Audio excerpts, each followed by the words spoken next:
आकाशवाणी पटना से प्रस्तुत है समाचार ध्वनि चित्र।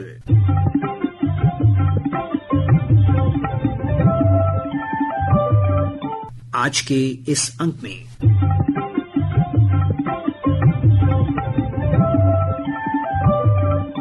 केंद्रीय बजट में बिहार के लिए विशेष घोषणाएं,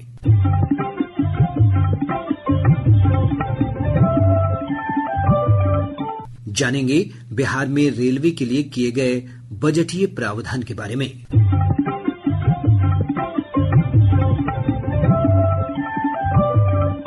और होगी बजट पर खास और आम लोगों की प्रतिक्रिया।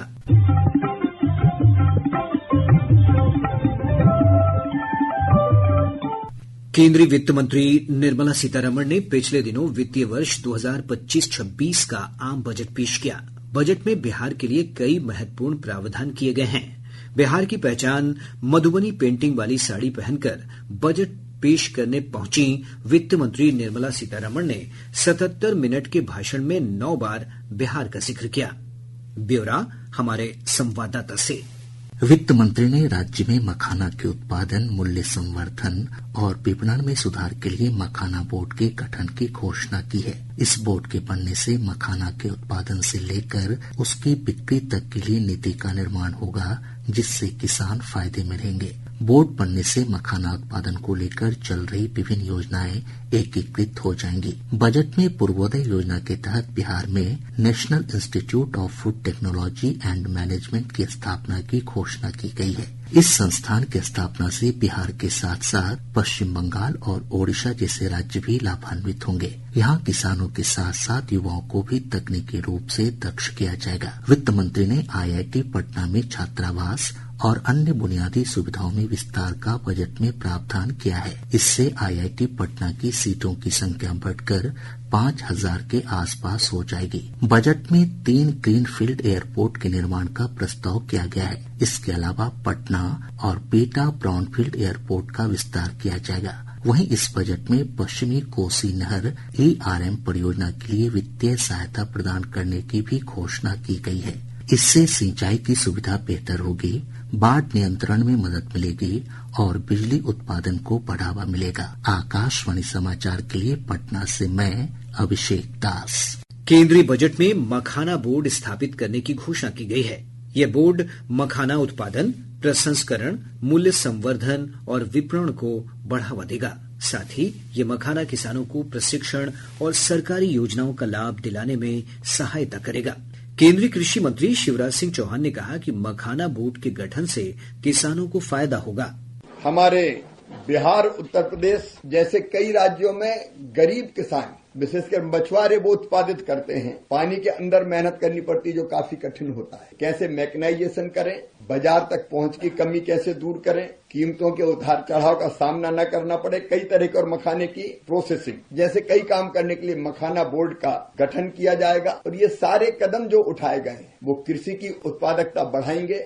बिहार के कृषि मंत्री मंगल पांडे ने कहा है कि मखाना बोर्ड के गठन की घोषणा से राज्य के मखाना उत्पादकों की एक पुरानी मांग पूरी हुई है।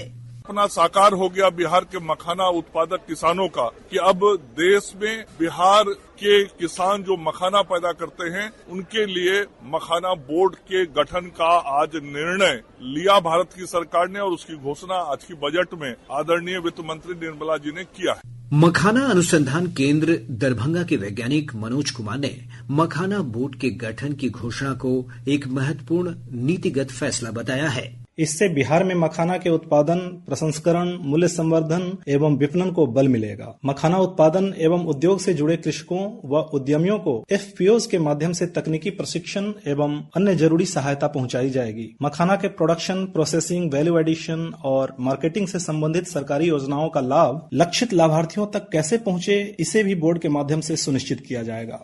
बजट में IIT पटना के विस्तारीकरण को मंजूरी दी गई है।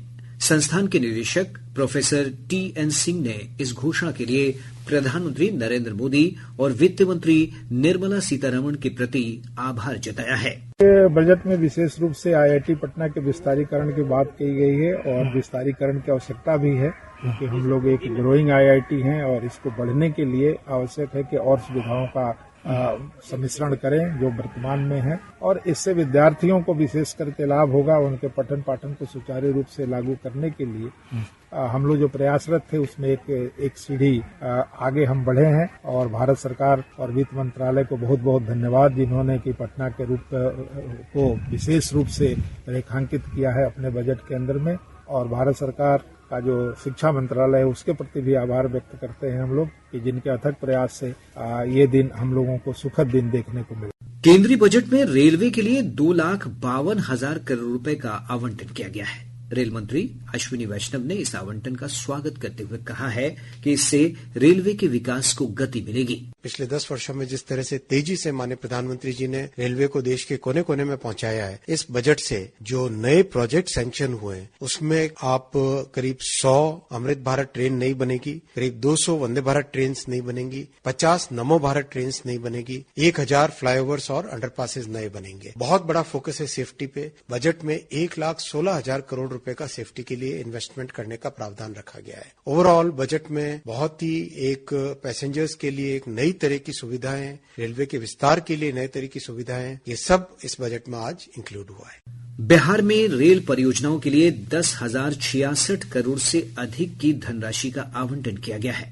रेल मंत्री अश्विनी वैष्णव ने कहा कि 10 वर्ष पहले रेलवे के लिए किए गए आवंटन से ये धनराशि 9 गुना अधिक है।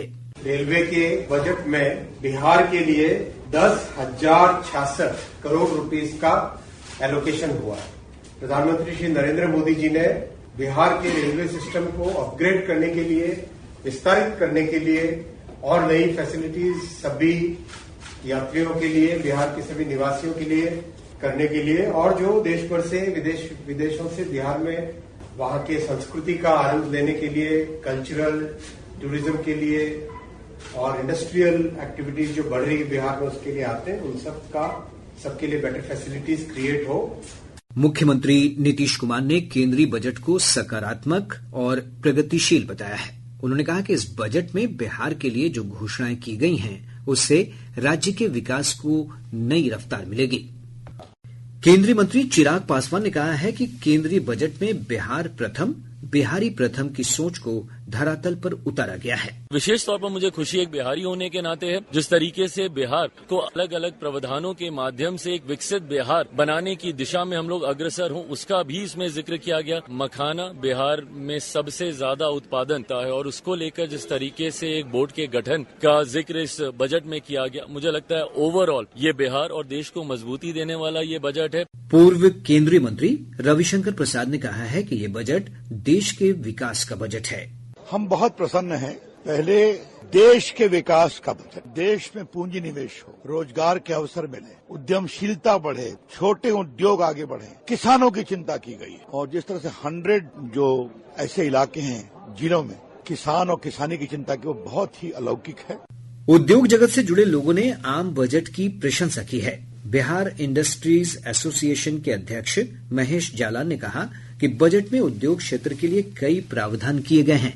एमएसएमई जो है किसी भी देश की अर्थव्यवस्था की रीढ़ होता है, और इस बार खास करके महिलाओं को एमएसएमई में छूट प्रदान की जा रही है। शेड्यूल ट्राइब की महिलाओं को भी उद्योग में सुविधा दी जा रही है। इससे जो हमारी आधी आबादी नारी शक्ति है वो देश के विकास में, आर्थिक धारा में मुख्य रूप से सामने आकर के अपना सहयोग दे पाएगी।